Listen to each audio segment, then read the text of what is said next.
Starting.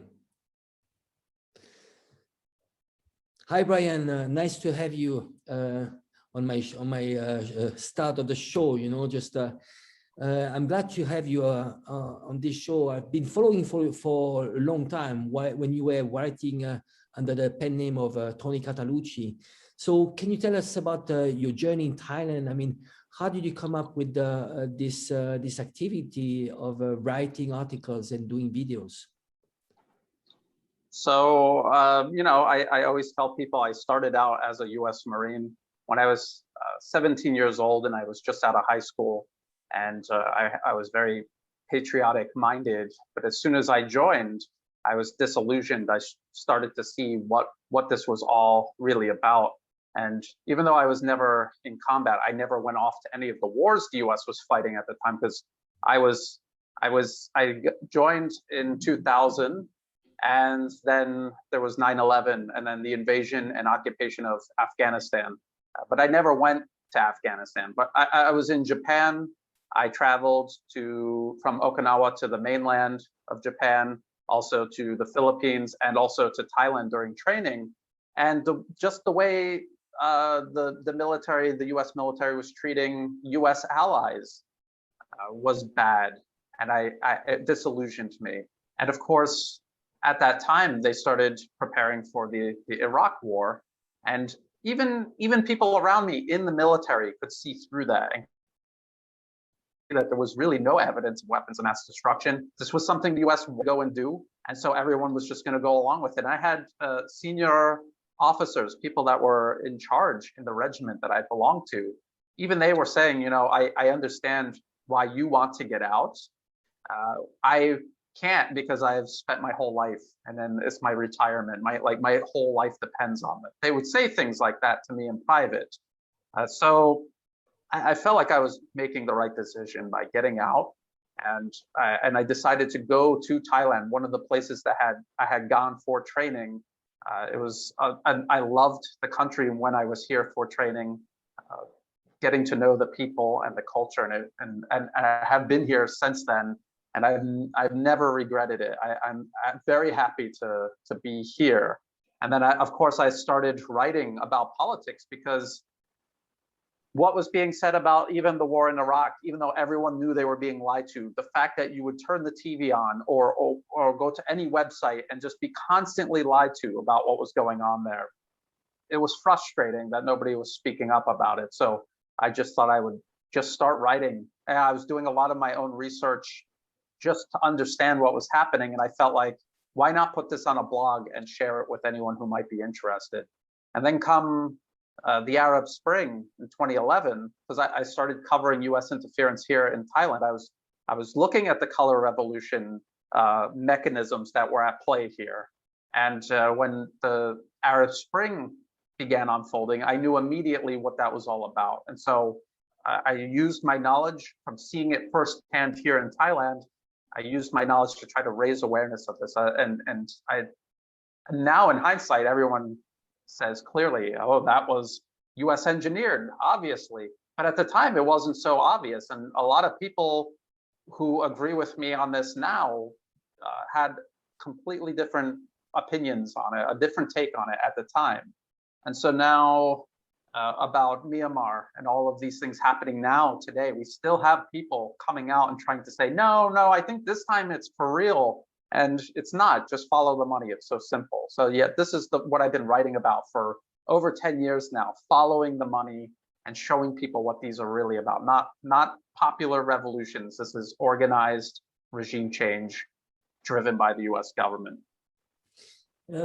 I'm very curious. Did you have a specific moment, a trigger that actually made you change your mind to say, okay, I'm not from Thailand, I'm a foreigner. I mean, why should I speak up and so on? And did you have a specific trigger that moment you say, well, you know what, I need to speak out. Now, this is the time, that's my responsibility. And what was, did you have any challenge? Because you're a foreigner. How did you feel you speaking out when you are a guest in Thailand? It was in 2010, actually. So in 2009, there were these red shirt protesters in the street, and they were rioting. in the streets. They were burning things down. They killed 2 shopkeepers while looting, but it passed very quickly. The military was able to regain control. They regained control without killing anybody. It was the next year in 2010 when they tried it again. And I watched the Western media go out to cover these protests. And this time, the protest organizers, these US-backed opposition groups, brought in armed militants, about 300 armed militants with war weapons, AK-47s, grenade launchers, M16s, hand grenades, and they started killing people. And I watched the Western media in the streets, watching these war weapons, watching these militants, and then going back to their offices and writing articles about how the military is cracking down on mostly peaceful protesters. They use the word mainly peaceful or mostly unarmed. And this drove me crazy. This is why I had to start writing. And I picked a pen name because I was a foreigner in another country. It's not my country. These people have no obligation to protect me. So I picked a pen name and I started writing about this and trying to expose it. This was in 2010. And then the next year was the Arab Spring, which was the exact same thing. We had the mystery gunmen here in Bangkok killing protesters and police and soldiers all at the same time to escalate everything, to attract international pressure, meaning Western pressure.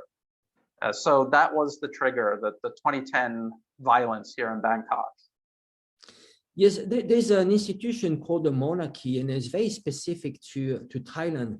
And I think foreigners, especially Westerners, they have a view on the monarchy in general to be something that is oppressive, which is not very undemocratic.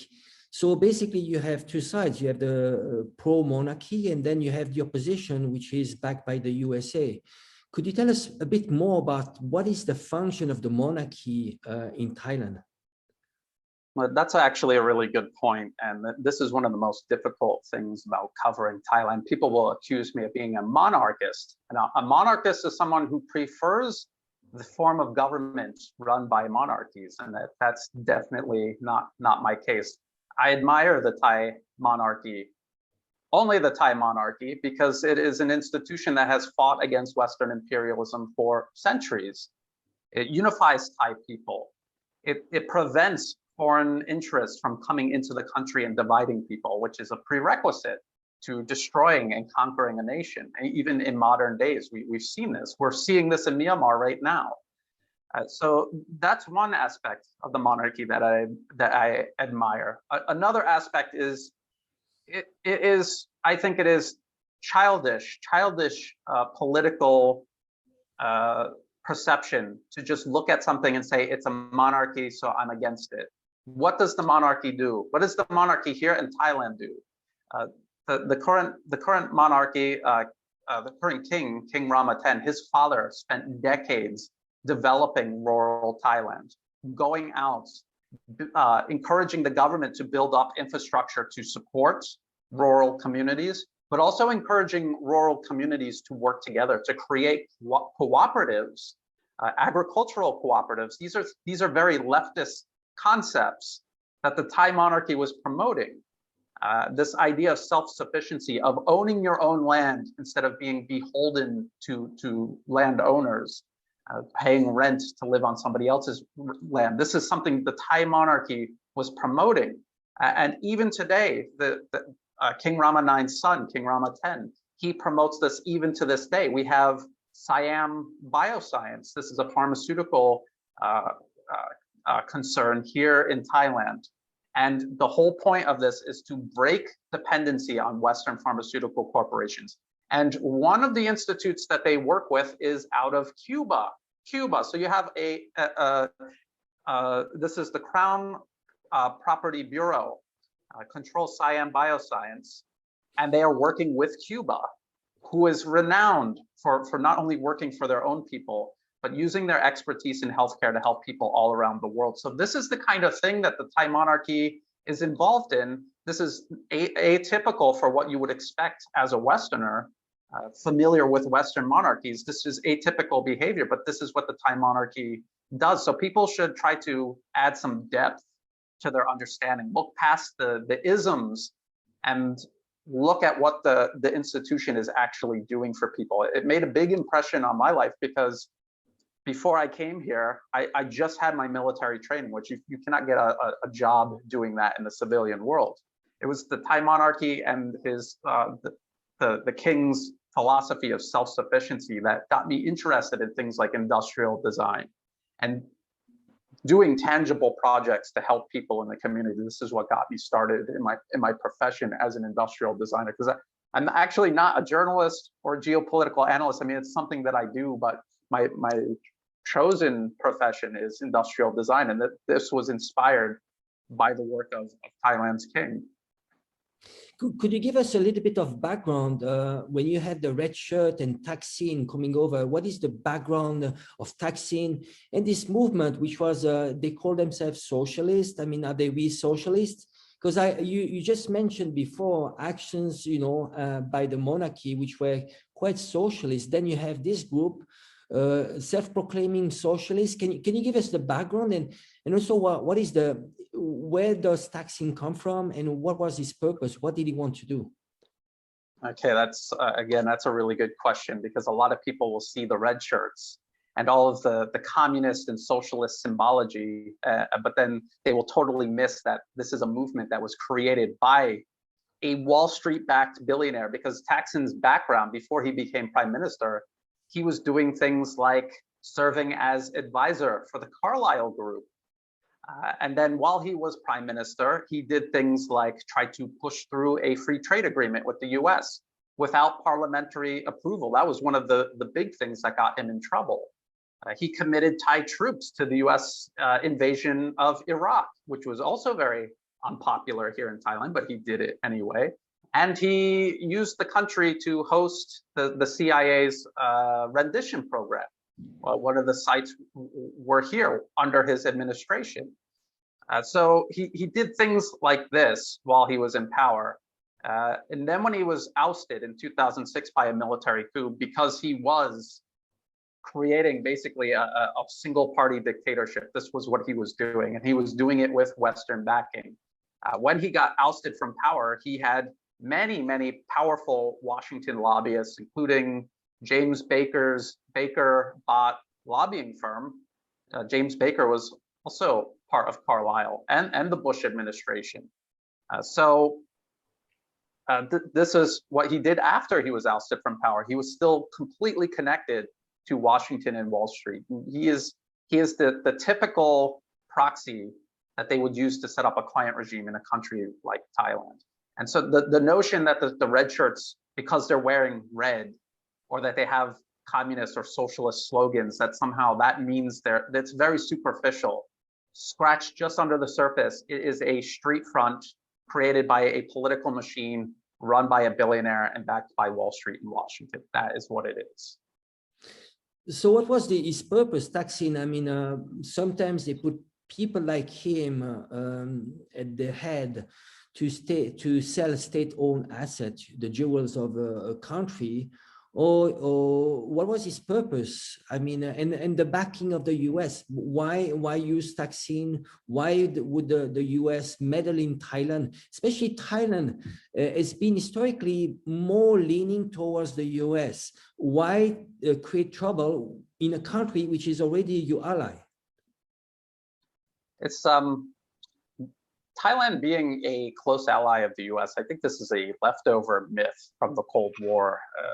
Thailand was a reluctant ally of the US. If people remember, the US was killing millions of people in Vietnam, Laos, Cambodia. The US with China actually at the time, which it's a very complicated history, but at the time it really appeared as if China and the US were working together to back groups like the Khmer Rouge in Cambodia. And so Thailand is looking at the map, they're looking at the region. What are they supposed to do? Are they supposed to also allow themselves to have their population killed by the millions? Or maybe make a concession, allow the US to base their military in Thailand? And then as soon as the war was over, as soon as Mao Zedong passed away, Thailand patched up its relationship with China and its neighbors, and the U.S. left. They left. They don't have a permanent military base here in Thailand. So that was really complicated. And then ever since, Thailand has been pivoting back toward east. As China has risen, Thailand's relationship has gone from leaning west for economic reasons toward leaning east. So at the moment, whether people realize this or not, this country right now, its biggest trade partner and investor is China.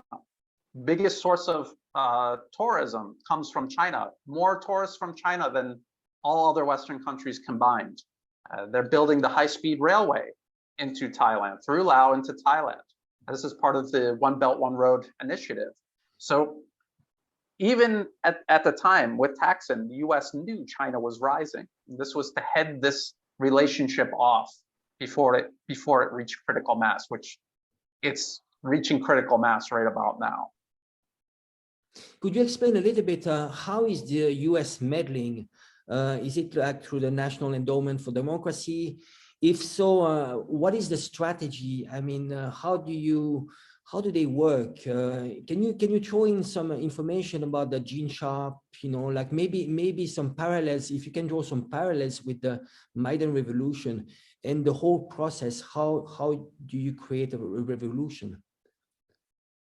It's basically one playbook. And you mentioned Gene Sharp. He actually literally had a playbook for color revolution. And you can see these protesters going from step one to, I forget how many it is, like 100 or some large number of tactics to use during the color revolution. And you could see the anti-government protesters here in the streets every day, ticking off one after the other, even ones that make no sense in Thailand's context. They even tried those, and it was ridiculous. And this protester Netawit was waving it around, actually waving Gene Sharp's book around and saying, we need to follow this. And he was one of the participants in the Oslo Freedom Forum. So it's one playbook where they cultivate the opposition years in advance. They infiltrate education. They infiltrate, legal circles, lawyers. They get into the media. And once they've infiltrated this and they start building up cadres of people who reflect Western interests, this is when they will pull the trigger on one of these protests, because they've got all of the supporting bases in place. So when they have these protests, it's not just people organizing and going out into the streets. You have the media backing them. You have lawyers who are going to get them out of jail or make a big problem for Thailand's government by going to the fake human rights organizations that the US funds all around the world. We had one here called iLaw that was trying to rewrite Thailand's constitution. And if you look at Ukraine in 2013, 2014, or you look back at the Arab Spring in 2011, it was all the same exact groups that were at the front, the public, in the public eye, these political groups. They were lawyers, they were student groups, they were media organizations, and if you dig into their funding and their activities, it's all through the National Endowment for Democracy. Some of them are just literally listed on the NED's website. So I have people, it doesn't matter if it's Thailand or Ukraine or Myanmar, they'll say, that's not true, the US isn't backing them. And then I show them. And then they say, well, the NED isn't part of the government. And then you explain how it was created by the government, funded by the government, overseen by the government. They just say it's a private organization because they're laundering the money through it. And then they backpedal to well, maybe the US just wants to support democracy in all of these places. And then you show them the board of directors and how it's war criminals like Elliot Abrams or Scott Carpenter, these people who have directly participated in crimes against humanity. And then they leave the debate because they have no answer and they don't want to admit that they were wrong. And it's the exact same process in every country. And then for people resisting it, it's the exact same headaches that you have to deal with, the same questions and denial from the same types of people, no matter which country it's in. Yeah, I think there's a problem of people and misunderstanding that the priority for countries to preserve sovereignty above anything else. And I think this meddling should never be accepted. I'd like to go back to the last coup you had in Thailand. Could you give us the reason why the military took over? I think it was in 2014. Is it correct? Yes. So at the same time, the Western media was promoting the protests in Ukraine. They were condemning the protests in Thailand. There were protests that led up to that coup here in Thailand, and this all goes back to Thaksin Shinawatra. He was ousted from power. He's a convicted criminal. He's a fugitive who lives overseas.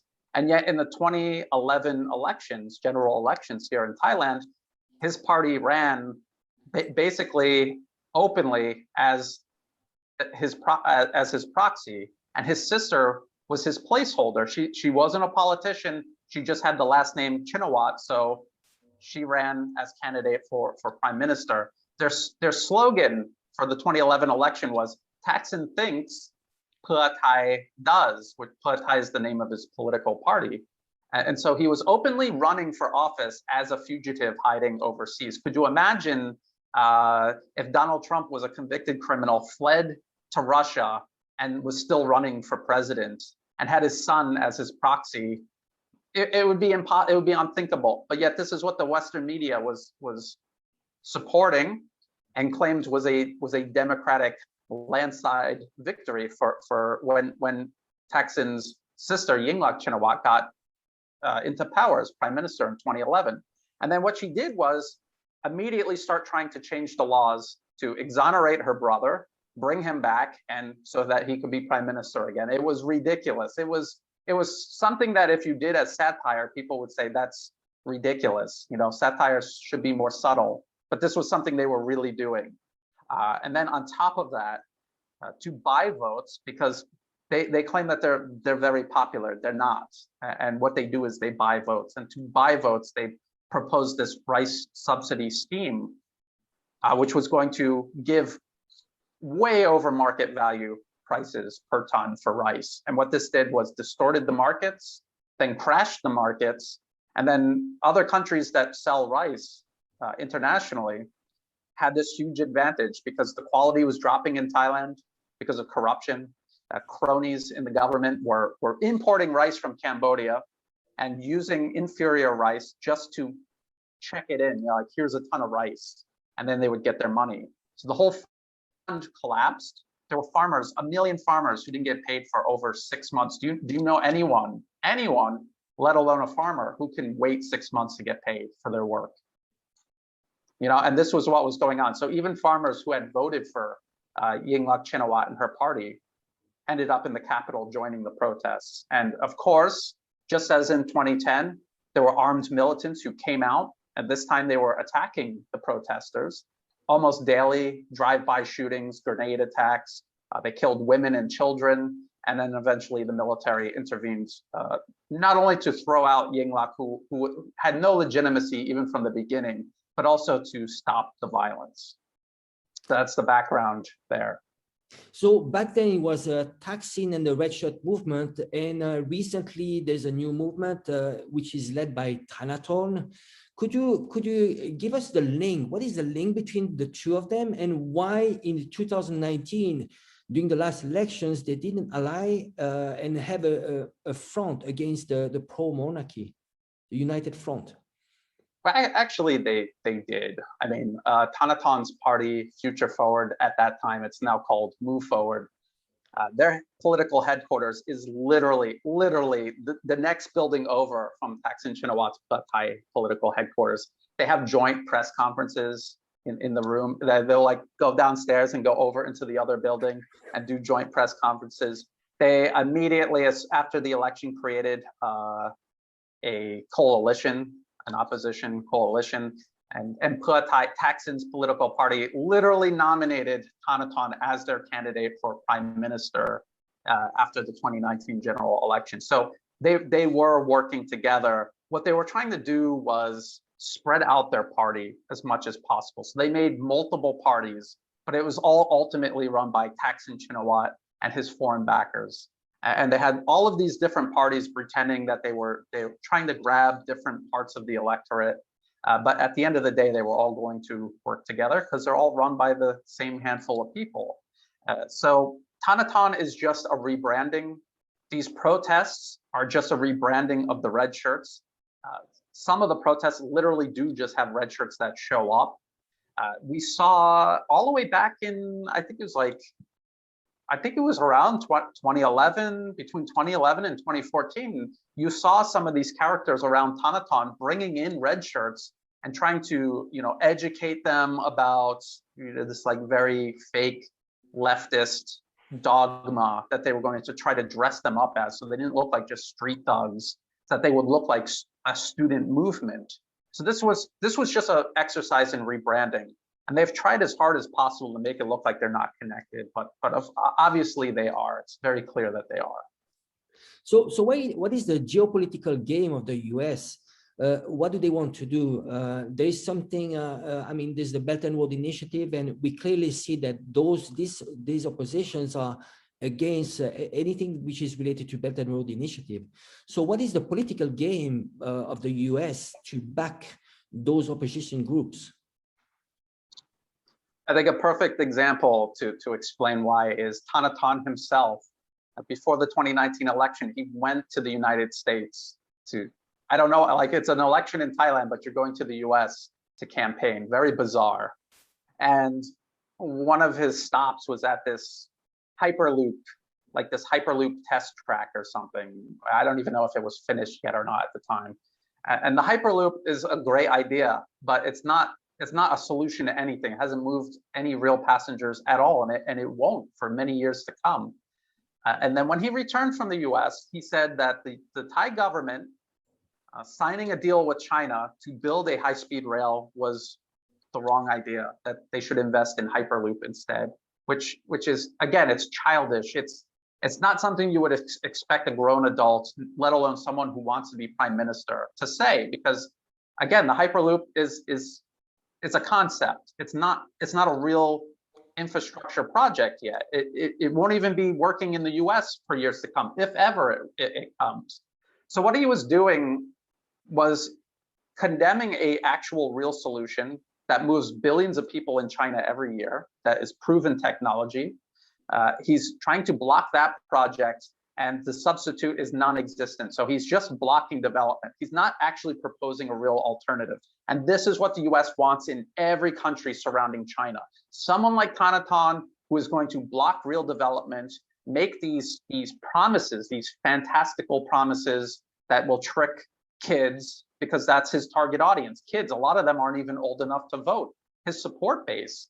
And that's what they're trying to do in Myanmar. That's what they're doing here in Thailand.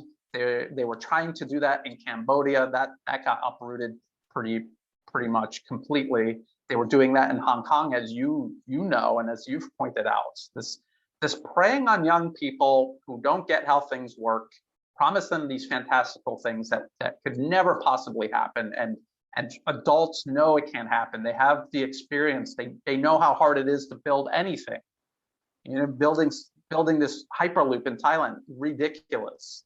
But this is their strategy, to just surround Thailand or surround China with people like Thanathon from Thailand, or Aung San Suu Kyi in Myanmar, these people who are good at making promises and blocking Chinese development. Could you tell us a little bit about the Crack Canal, this canal that was would be used to bypass the Malacca Strait? What is the status, and why it didn't go through?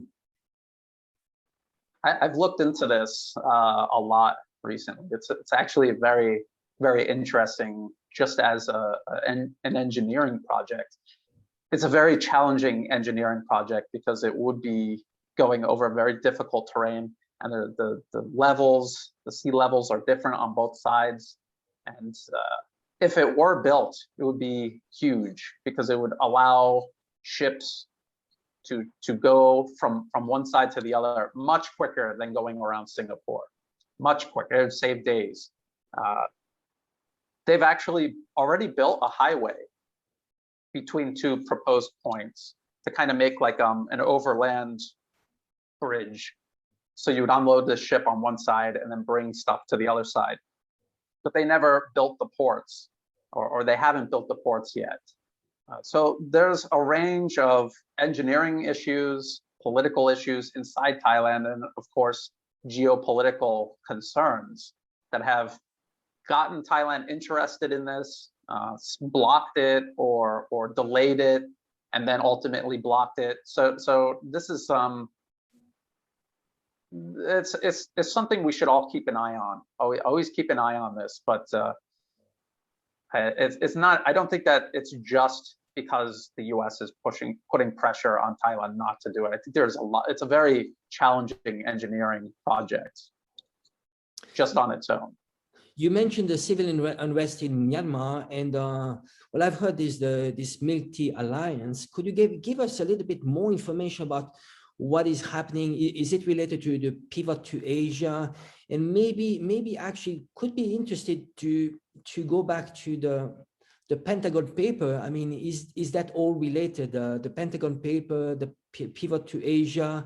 Could you give us the background when this focus on Asia started? The Pentagon, well, the focus on Asia started since the U.S. could reach Asia by warship and its trading vessels a long time ago. And I think you're probably familiar with the U.S.'s role in dividing up China alongside the British Empire. And then after the World Wars, the U.S. and Europe were interested in reasserting their control over Asia, their primacy over Asia. And the word primacy shows up in policy papers decades ago and also policy papers today. This is something the US is obsessed with.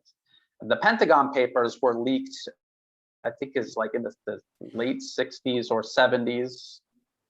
And what they were all of these documents about US policy regarding many things, but also the Vietnam War. And they were talking about how continuing the Vietnam War and bombing northern Vietnam, it would only make sense if it was contributing towards the overarching plan of the US, which is to encircle and contain China. And they mentioned that there are these different fronts that they're trying to encircle China through. And of course, East Asia, Japan, South Korea, Southeast Asia, all of Southeast Asia, including their ongoing war in Vietnam, and also India and Pakistan. And we can see from then, decades later, this is something the US is still doing. They're in Afghanistan right now, which shares a small section of border with China. And this is where all the extremists and weapons and everything are getting into Xinjiang through, one of the avenues. They're involved in Southeast Asia. So you asked about the Milk Tea Alliance. Their dream is to get all of the governments in Southeast Asia on board with encircling and containing China, but they will never do that because China is the driving engine of economic development in the region. All of these governments are more than happy to be partners with China. So if you can't get them to go along, build up an opposition in each country that could eventually either pressure them to be adversarial against China or to overthrow them and to take power and then to cut themselves off from China. So this is what the Milk Tea Alliance is all about. It's a regional US State Department project to create this opposition in each country, have them cooperating with each other, and to overthrow their respective governments and then to cut ties with China. This is the whole plan. And if you look at the Milk Tea Alliance, the only thing that they really have in common is they're backed by the US government and they all profess hatred of China, irrational hatred, all based on lies that the US has been telling for decades. Yes, I think it's very interesting to see already back in 1972, you had Nixon meeting with Mao Zedong, but at the same time, Nixon was meeting with the Alptekin, this person that actually his son created the World Uyghur Congress, and at the same time was also financing the Dalai Lama. So it was all hypocrisy. I would like just to go back to maybe Myanmar, because it's a hot topic right now. I think probably Myanmar is heading towards civil war. And this personality, Aung San Suu Kyi, could you give us more information about what is her background, how she came into power, and what is the relationship between that she has with both with the US and China? Aung San Suu Kyi, she was educated, at least partially, in the UK. Then she was working in New York for the UN. She was married to a British professor who specialized, I think it was Tibet, something like that, or Himalayan studies. And her two children are British citizens. And she went back to Myanmar to get involved in politics and to lead all of these opposition groups. And from the moment she set foot there all the way up to and including today, she has been funded and backed by the US. And when I say that, I don't mean like they're just kind of helping her out a little bit. They created her entire political machine. The military of Myanmar is the one that controls most of the economic industries in Myanmar. Her support base, they are all getting funding from overseas, from USA, from the NED, from the British government, from all of these foreign interests.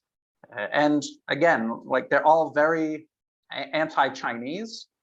They're very pro-West. A lot of them have studied in the West, or they have studied in programs funded by the West here in the region.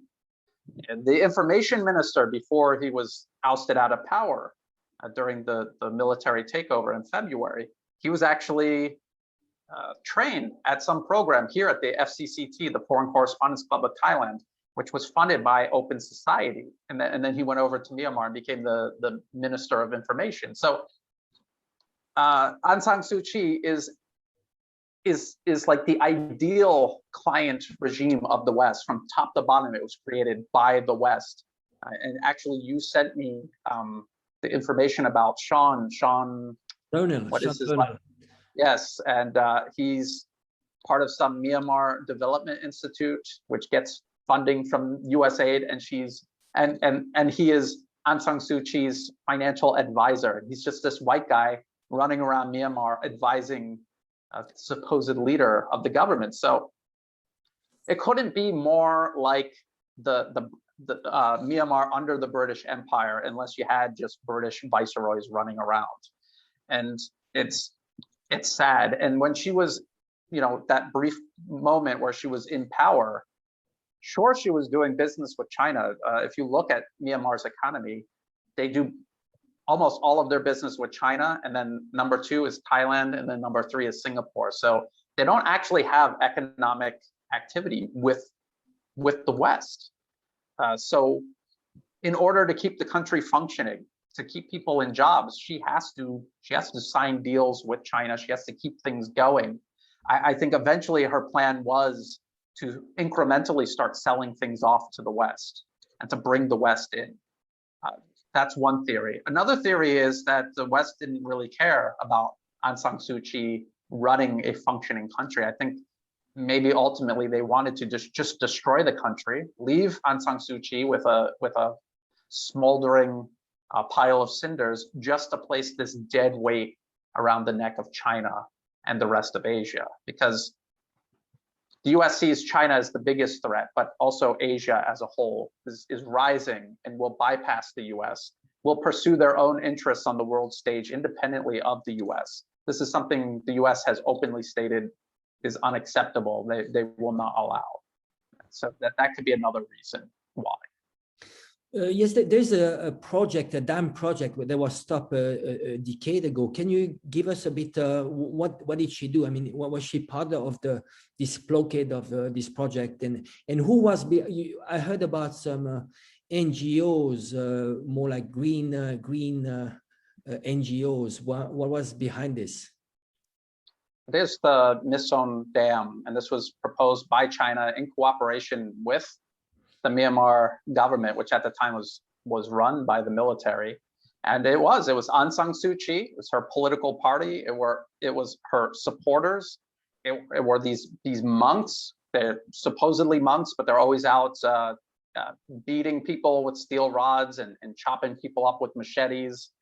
And they would go out, they would attack construction sites, they would block roads, and you said NGOs. Well, these are these fronts funded by the NED. You could go to the NED website right now and you can see these human rights and environmental fronts. And that's what they do. They're blocking development and they're using human rights and environmentalism as a pretext. What they're really doing is just blocking development. They claim, oh, if you block the river, if you build this dam, these people won't be able to fish. They're fishing things to extinction. They need development. They need to develop a modern economy. Stop fishing species to extinction and chopping down the forest. They need to build up a real economy. They need electricity. This is what the dam would have been a part of. And the US is funding these NGOs specifically to stop development. And something else development often does in a country is help unify it. Ever since Myanmar gained independence from the British Empire, they have been fractured and divided. The US and the British government specifically pour money into these ethnic groups, which include these fake environmental and human rights NGOs, specifically to keep those ethnic fault lines in place and to keep the animosity going, to keep the country divided.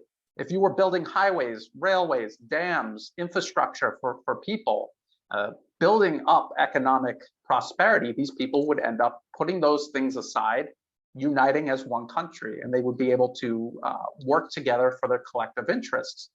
How does a tribe in Myanmar benefit from independence from the central government? How does that make Myanmar stronger or that tribe stronger when dealing with other countries, whether it's China or the US? Where is their leverage? So it's obvious, like divide and conquer. This is very basic. And this is what the US and the British have been doing. And before that, the British Empire was doing in Myanmar. And it's just it's a continuation. It's a modern update of that. These NGOs are modern updates of like what the missionaries used to do coming over from Western Europe. The latest news tell us that they're starting to work together. Those ethnic armed groups are working with the opposition. So there's a clear sign that maybe a risk of balkanization of Myanmar, right? Yes. Well, it's just going to be an acceleration of what the US has been supporting all along. So these ethnic groups, a lot of times they're fighting with each other as well, and they're also fighting internally. So this is exactly what we saw in Libya, where the US stitched together this artificial coalition, was flooding the region with weapons and money and clandestine support. And once they overthrew the Libyan government, they just went right back to killing each other. Plus, now they have got all these new weapons to do it with. And then that chaos spread out across the entirety of North Africa, and then also into the Middle East. And so they're maneuvering everything into place to do the exact same thing in Southeast Asia. Right now, in Myanmar, there's already people coming over the border into Thailand. This has happened in the past, but it's incredibly dangerous now because we see protesters screaming for R2P, responsibility to protect, for the UN, for the US to come and liberate them. And we all know what that means. And surely they know what it means. So you have to really ask yourself, like, why are they asking for that if they know it's going to turn Myanmar into another Syria, Libya, Iraq, Afghanistan, Ukraine? Why would they be asking? Why would they be asking for this? It's unbelievable. It's happened so many times in the last 2 decades, and there seems to be no collective memory of this amongst these so-called protesters, these opposition groups. It's very selfish what they're doing and destructive. Just going back to the coup, the military, they call this a constitutional coup, and they are, according to the constitution, they're supposed to go back to new elections. Back then they said it was due to rigged elections, and Aung San Suu Kyi, she didn't want to do an audit of the elections. Could you give us a little bit the background why there was a coup? I mean, besides this, was there a problem of protecting sovereignty from the military? Absolutely, because a flawed election is a huge understatement, and a rigged election, a huge understatement. And they're saying, where is the evidence that the election was rigged? Go to the National Endowment for Democracy's website. look up Myanmar under Burma, which they're still calling it Burma, the British imperial nomenclature for Myanmar, and look at all of those programs the US government is funding, interfering in Myanmar's internal political affairs. Democracy is a process of self-determination. So if everything about the opposition in Myanmar is being determined in Washington, this is not democracy, this is foreign interference. Under those conditions, you cannot have a free and fair election, even if technically everything at the polls works exactly as it's supposed to. You have an opposition that is being run out of Washington, D.C. There can be no actual democratic, free, fair election representing the people in Myanmar if the party represents the interests of Washington, who is backing them, who is funding them, and supporting this huge network all around them, including media. They will be able to win elections every single time because they have this huge international machine behind them. Nobody else in Myanmar even stands a chance. So, of course, like I said, a flawed election, a rigged election, a huge understatement. The election has been hijacked by foreign interests. And it's interesting because the US has complained so much about this with no evidence at all regarding Russia.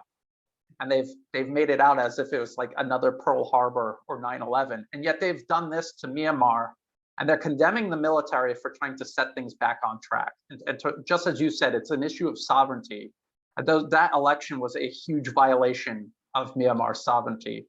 And again, whatever people want to think about Aung San Suu Kyi, go look at the video of her hanging out in Washington, D.C. with the National Endowment for Democracy, accepting awards from National Endowment for Democracy, all of her supporters, her main supporters, going there and doing likewise over the years. It's not a party that represents Myanmar. It's a party that represents Washington in Myanmar. Well, how can you explain the change in the relationship between Washington and Aung San Suu Kyi? Remember, she was named, she had the Nobel Prize. I mean, Nobel Prize, you know what it means. It means you are a pawn, and sometimes you are even a war criminal too. So you can get the Nobel Prize. So and they made movies about her, right? So she went from being the queen of the West to being someone, a controversial personality. What happened? For decades, her followers have been extremely racist. They have brutalized the Rohingya minority in Myanmar. There are all Aung San Suu Kyi herself, when she became, state councilor, and people in her party and her supporters, heads of very influential opposition groups, all took turns making comments about how the Rohingya are Bengali invaders, stealing their land and their water. And they would have their followers go into these communities, chopping people up, burning their homes and businesses down.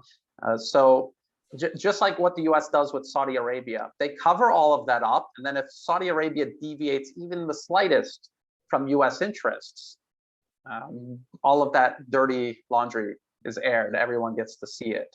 So I suspect that Aung San Suu Kyi was not cutting off ties from China fast enough for America's, what America expected. And so they started doing that to put pressure on her. I don't think it was because they wanted her out of power.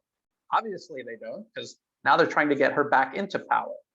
This was just like if you have a pet dog and he misbehaves, you don't throw him out of the house, but you might roll up a newspaper and maybe spank him a little bit just to set him back on course. I think this is what the US was doing with Aung San Suu Kyi.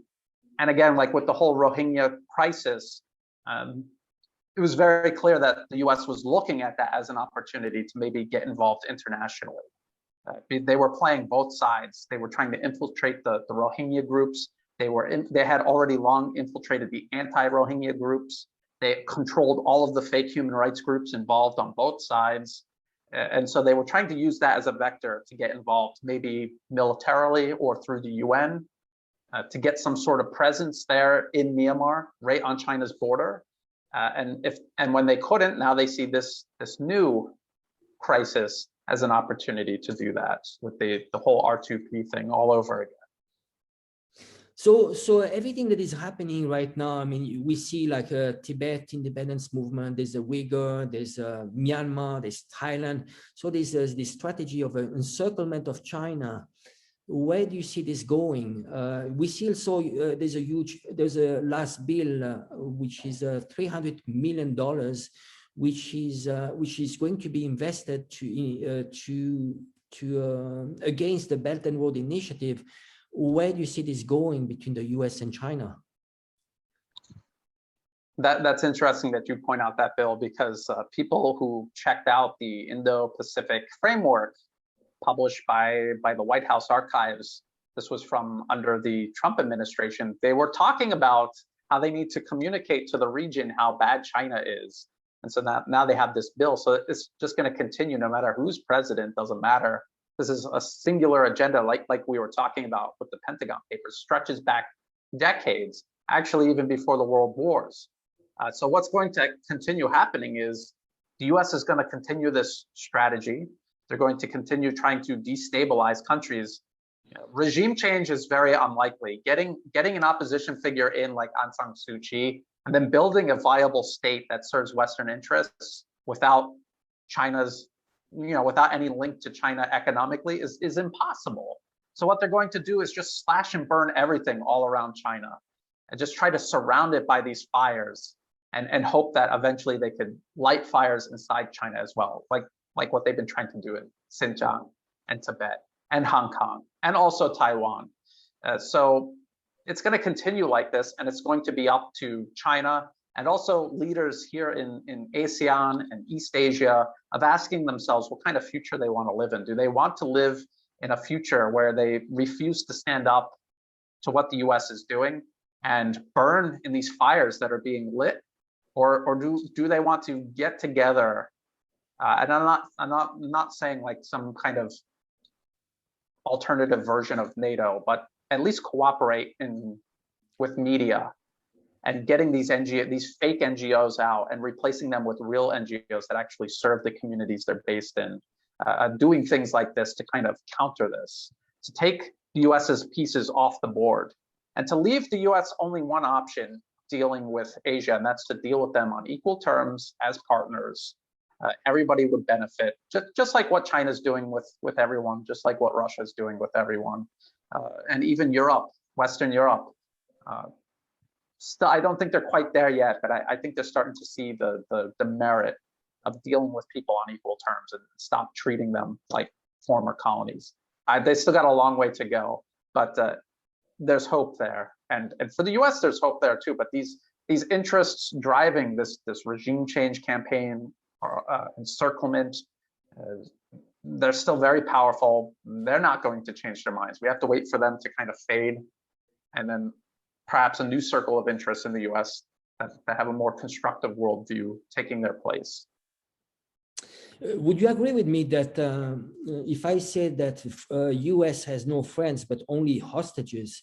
Because you see, I mean, friends, they call them friends like Japan, like Italy, like Germany, but they have army bases there, and their politics is hijacked by the US. They cannot have freely a relationship with China. They need to be extremely careful how to deal. And whenever they step out of the track, they are being sanctioned. So would you agree with me that there are lots of hostages, not friends? That's a good point, because just look at Germany, for example. I've covered this many times for a while, the Nord Stream 2 pipeline, which is benefiting absolutely everybody involved. Russia, Western Europe, Germany, all of the companies involved in building it, all of the companies that will be involved in maintaining it, they all benefit from this. And they benefit from having cheap, plentiful energy coming into Western Europe from Russia. Everyone benefits from this. Plus, Russia has, if you think Russia is this evil empire festering on the, to the east, having this pipeline going into Western Europe gives them one more reason to be a little less evil and to work, because that's the truth, is that they just want to do business with Western Europe and make money just like everybody else. So what did the US do? They didn't just put sanctions on Russia, they're putting sanctions on German companies, other European companies involved in the pipeline. They're backing the Green Party in Germany. And the Green Party, by the way, is the same one behind the Heinrich Böll Foundation, funding subversion around the world side by side with the NED. So they're backing them. So they're meddling in Germany's internal political affairs also, exactly what they accused Russia of doing in the US is doing in Germany. And they're doing it to block a project that benefits Western Europe and also Russia. And they're, you say hostage, well, they're holding them as hostage, but they're not even admitting that that's what they're doing. They're making excuses. They're trying to say Western Europe doesn't understand the security threat of this pipeline. So we have to intervene and protect them from themselves, from their own bad judgment. It's absurd, but it exposes that, just like you said, they don't have any friends. It's an empire. They want primacy over the entire planet, friend or foe. And anyone who steps out of line, they get the exact same treatment. Actually, we saw with India, them doing the freedom of navigation exercise off the shores of India without notifying them. It was a huge insult to India. And why? Because US seeks primacy over all of Asia, not just China, but everyone in Asia, including India, including Australia, including Japan. Well, it was very. I'm very glad we had this conversation, Brian. I think it's very important to give all this information to educate people. The problem we have is the information game. You see Hollywood and all the mass media, the social media too. We don't get a voice because there's censorship. Could you just go back? Maybe I'd like to go back to you.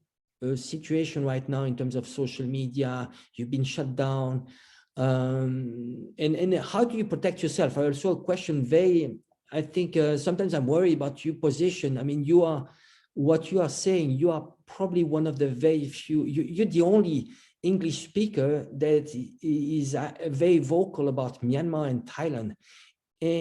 Don't you think it's dangerous for you? I mean, how do you manage this? Well, like you said, I've been kicked off of Facebook and Twitter. I have one Facebook account, but I don't use it for anything, because as soon as I start using it, the US-backed opposition here will immediately report me, and Facebook will immediately delete it. So I try not to do anything political with that.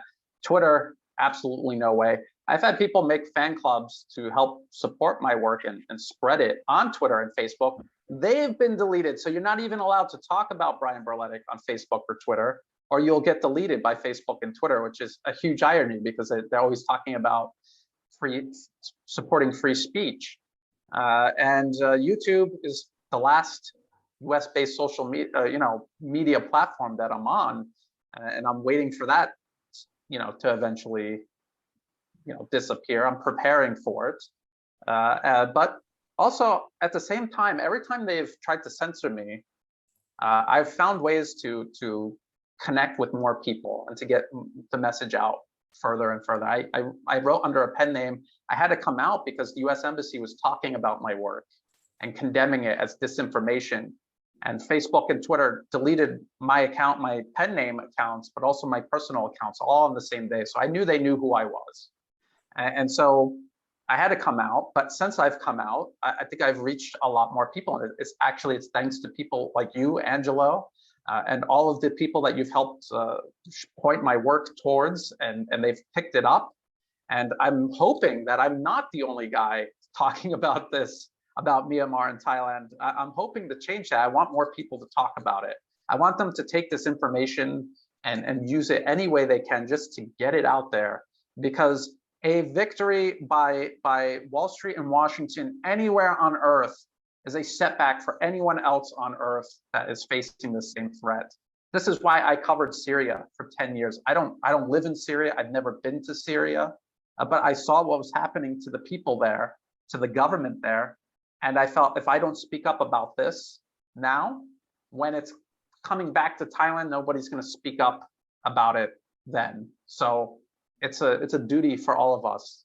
When we see this happening, we need to get the word out. We need to break up those narratives that the Western media is telling, trying to make these basically just traitors and dupes into heroes, and using them to burn entire countries to the ground. And it's unfortunate, the ordinary people in the streets of Myanmar, they're totally brainwashed. They have no idea what they're doing, and they have no idea the cliff that they're being led off of. And again, we saw it in Libya and Syria, but they themselves still can't see it. They think it's going to be different. And if we could stop it from happening, those are real people. You know, they have families. They have dreams about the future. Maybe someday they'll wake up and they'll be your best ally. I don't want to see this happen to them. That's it's amazing what you're doing, really, Brian. I really respect you for that. I think also they are desperate people. I saw this in Hong Kong. They were desperate people. You know what we call the silent majority. It's a majority that is not politicized, that is not interested in politics. And they need your voice. So you see those people in Thailand, I can imagine also in Myanmar, who is talking for the silent majority? No one, because they shut, you know, they shut them from social media. And I think your voice is very important. So I really appreciate, I'd like to thank you for what you do, for your job, really. Yes, and also thank you, Angelo, for all of your support. And honestly, I cannot do this without people, you know, helping share my work and helping, because like what you have done with Hong Kong is like, it's another pillar, you know, a pillar in building a resistance. And then once you have all the pillars, you can start connecting everything together and really resisting against this. So thank you as well. Just to end this interview, could you give more information about your platform, your Patreon? You know, how can you give us some more information about your YouTube channel too, please? Okay, so my YouTube channel is Land Destroyer. If you just type in Land Destroyer, you'll see the black and white LD logo. And then if you go to any of those videos, in the video description, there will be the links if you're interested in supporting my work through Patreon or some other way. All of the links are in there. And I also have a blog, landdestroyer.blogspot.com, where I post all of my articles. And I'm trying to get my videos up there. I do videos 5 times a week about everything all around the world. But I'm focused on Myanmar right now. But you could check out, just if you get to one of them, they're all connected to the other. Excellent. Brian, it was very nice to talk to you. Well, keep it up, my friend. Huh? Thank you so much. Thank you, Brian. Thanks.